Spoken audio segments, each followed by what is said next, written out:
Okay, so this is me making two videos in one day. I was really tempted to like maybe change the camera and change my hoodie so it looked different, but we're gonna cheat. So this is, I was meant to do this video with Johnny, but me and him were just too dead really to think about making a video. In case you didn't know, one of the biggest things that I am absolutely crazy about is wrestling. So many people though, when you say think of wrestling, they think of WWE, and that's it.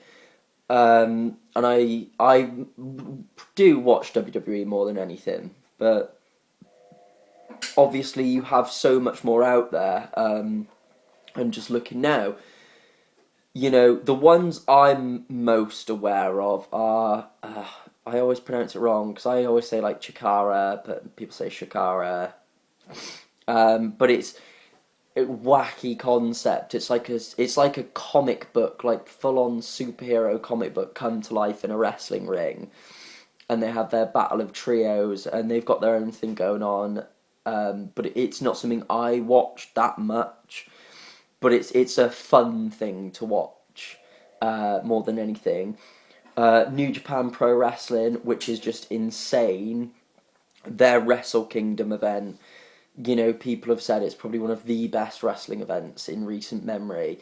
It focuses so much on the wrestling, on the matches, and having these incredibly sort of lengthy matches, and the talent up there is just insane. When you look at AJ Styles, the Young Bucks, all these kinds of guys.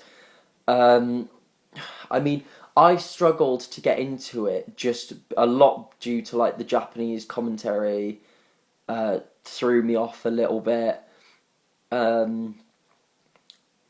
But it's from the matches that I've watched, it is worth watching, but it's not something that I personally keep too up to date with.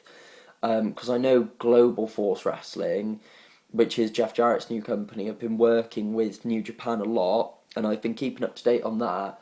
I don't really fully understand what Global Force Wrestling is doing. If this is going to be their thing, going to other wrestling companies and helping out with events, or if they're going to start to lean towards having their own programming.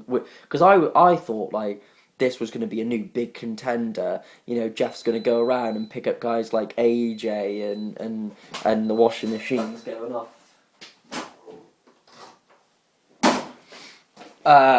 Yeah, picking up guys like AJ Styles and stuff, and building this new company. And there was all this hype, and then they didn't really do anything or go with it. Then we're coming to, this is the stuff that I watch now. Lucha Underground, which is like weird, but you can't help but love it. Because their promos are like something out of a movie. Like they're the most serious promos, like the camera work. It looks like an action movie. But everything they do is so story driven, and but it's like, the women fight the men, and it's just like this all free for all, let's just go crazy. My two favourite guys are probably Johnny Mundo and Prince Puma, and Johnny Mundo is John Morrison. But there's so much talent that I'd never heard of, like Drago, and there's these guys that, have come in and blown me away. And again, the matches that they put on are just, even their shorter matches are just phenomenal.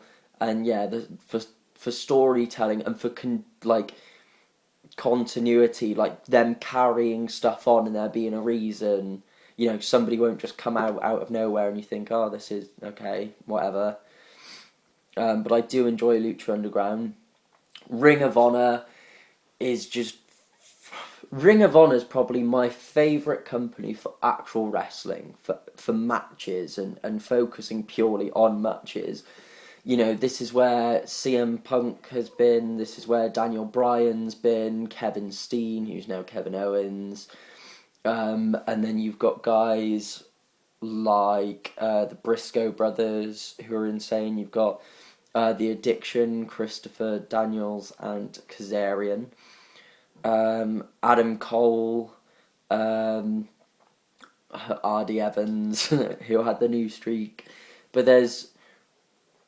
these are all like, it's considered indie wrestling, yeah. I see it as like, if they got the kind of equipment and backing that WWE had to put on their events, Ring of Honor could be absolutely huge. Because it is like, they do still cut promos and stuff, but it is all about putting on these big 20, 30, 40 minute matches of just pure insanity. You know, some of the matches from there, you go back and you look at these feuds, and, you know, and as well, with Ring of Honor, they will do moves that WWE doesn't allow. Things like the package pile driver, all these moves that you look at and they look like they hurt, but WWE is just hands down will not, allow it. Then we've got, by the way, I won't. There'll be loads of wrestling companies I don't mention, like CCW and PWG, and all these companies. There is so much out there. If you just look online, you will find. If you're a wrestling fan but you want something different, you will find a company you just completely love. It's just knowing that there is other stuff out there. Then, of course, we've got Impact Wrestling. Now, there was a point in time when I stopped watching WWE at the end of 2008, and I didn't watch again until about the end of 2010, because I just preferred TNA. But TNA went from being, like, almost priding themselves on being different, on pushing the X Division, on having guys like Bobby Roode and all the rest of it. But then it felt like they went, no, let's compete with WWE. But in competing with them, they became close to being like WWE, but on such a smaller and crappier scale, and doing storylines like going, that storyline worked in WWE, let's change it a bit, but they've changed it for the worst and used it. I mean, some of the top guys from TNA, like, AJ left, and Saban left, and Alex Shelley left, and they've lost a lot of good talent, but guys like EY are still there, Bobby Roode's still there, Kurt Angle's still there. There really is some great talent there. I think I'd just like to see it overhauled with new management, with people that could handle it in a different way. But obviously they were kicked off of Spike, and a lot of people were like, this is the end, TNA's not going to make it. Since they've come back on Destination America, it felt like old school wrestling. I have loved the shows they've put on. Just the look, the logos, everything about it just feels like proper old school. And the kind of wrestling that people fell in love with back in like the 90s. So at the moment I am really digging it. A few things I don't like is they're obsessed with these faction takeovers. You had Aces and Eights and all the rest of it, and now we're on to the Beatdown crew. And MVP is just, his time in WWE, he was quite a fun heel, but now he's such an annoying heel. And I know that's kind of the point, but it's kind of like a boring heel that you're booing because you're bored, not because he's doing a good job at getting heat. But yeah, Impact has definitely had very high points and very low points, and I think it's when they put their focus on the talent that's been there since the start, their own talent that they've been pushing, it's great. It's when they try and focus more on just these past WWE guys that I'm like a bit iffy on it. Guys from TNA, I mean, Austin Aries, an amazing guy who could make it in like WWE. The Wolves, who had a tryout in WWE. The Wolves are one of the most exciting tag teams I've ever seen. They've had matches with the Hardys, which have just been insane, and with the Dudley Boys. Who else was I gonna say? There are quite. Rockstar Spud is another guy who just, everything he does is so brilliant, and he just knocked it out of the park. There's plenty of guys to mention from TNA. And then we come to WWE. I'm doing this because I could sit and I could talk for hours about all the different wrestling companies and everything, but I'm trying to condense it down as much as I can, um,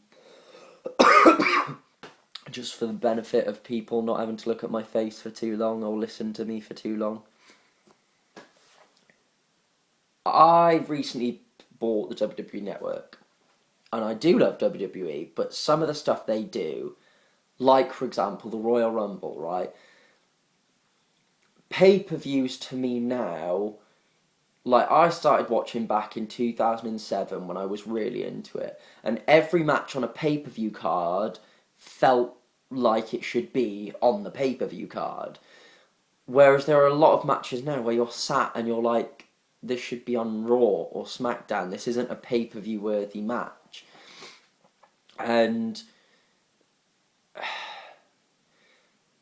there are guys that really aren't getting, there are guys like Ambrose and Rollins who were really just pulled the trigger on them because everybody is so ready to see these guys in the main event. But then they grab somebody like Roman Reigns, and this is the thing, everybody was a fan of Roman Reigns until he got crammed down our throats. That's not what we want. We want talent to naturally develop to a point where we just absolutely fall in love with them, like a Daniel Bryan. Like Daniel Bryan, we see what he went through, so by the time he was main event in WrestleMania, we cared. With Roman Reigns, he's done nothing, won Superstar of the Year, and then won the Royal Rumble. I mean, but the Royal Rumble is just becoming worse and worse every year. Like, it just gets booed out the building every year.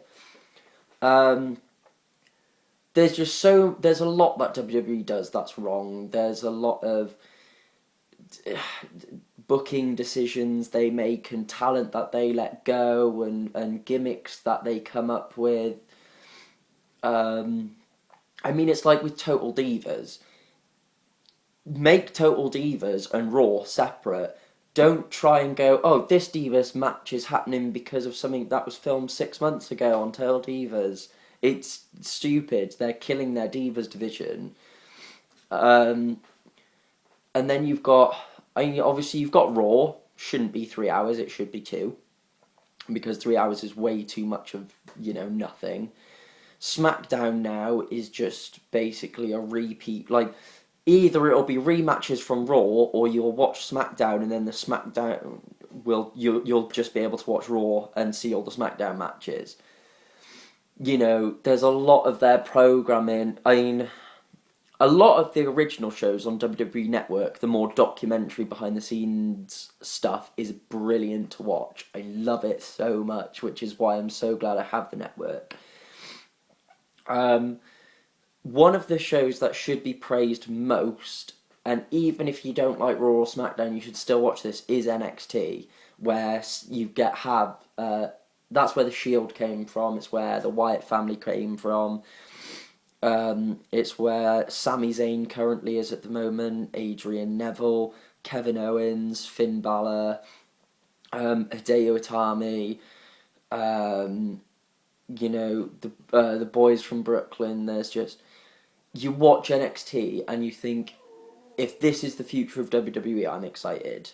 As long as they don't fuck guys up. They bring up guys like Adam Rose. They bring up, Paige, and they just, like, Paige was the anti-diva, and now she's on Total Divas. If you're going to build a character up on NXT, don't throw it away when they move up to the main roster. I think, as fans, we can't get everything we want, otherwise it would be boring, but at the same time, you can't completely ignore your fans and piss them off. One of the biggest arguments is about Vince McMahon being out of touch, and sometimes that does seem true. But at this point in time, overall, WWE still is my favourite product. For me, and I know I'll get shit for it, but CM Punk for me has been, because I'm a trainee pro wrestler, and CM Punk is the one guy that has motivated me most. And I can put my hand up and say CM Punk is a does have some dickish behaviour, but at the same time, like, so you've got to have quite a hard edge attitude to make it in WWE, like, unless you're a guy who's fortunate like Cena, who's just loved by the management. Um, like, Cena's a nice enough guy, but he's a guy, I don't want to see Cena or Orton or any of these guys. I want us to move to the new generation. I want to be seeing Seth versus Dean in the main event of WrestleMania for the belt. And I think we're at a point now where you've just got to keep watching and be excited for all the new talent that is coming. It's like I said, they have done so many bad decisions with booking, but I'm still watching, and actually at the moment, this is, like, I went 2 or 3 months where I was keeping up with WWE, but I really didn't care, but I got the network, and I've been watching, and the more and more stuff they do, the more and more stuff I'm excited about, and the thing I'm most excited about at the moment, like, I hated the fact Brock Lesnar was champion, because I was thinking, wow, a champion that doesn't show up.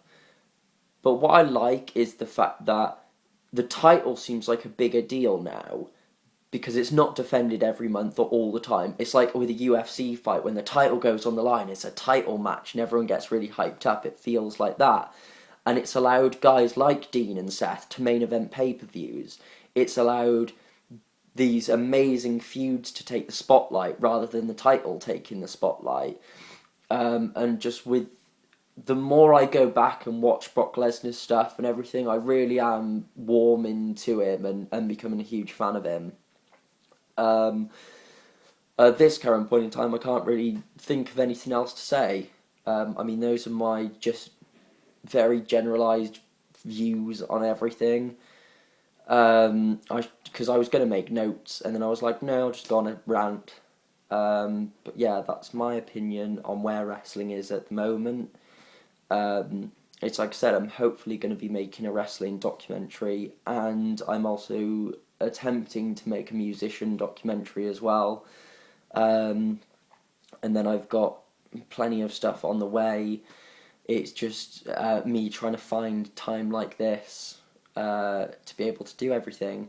But thank you very much for watching, guys, and I will be seeing you in the next one, which will either be the first episode of my WWE Universe or my Marvel DC TV review. Bye.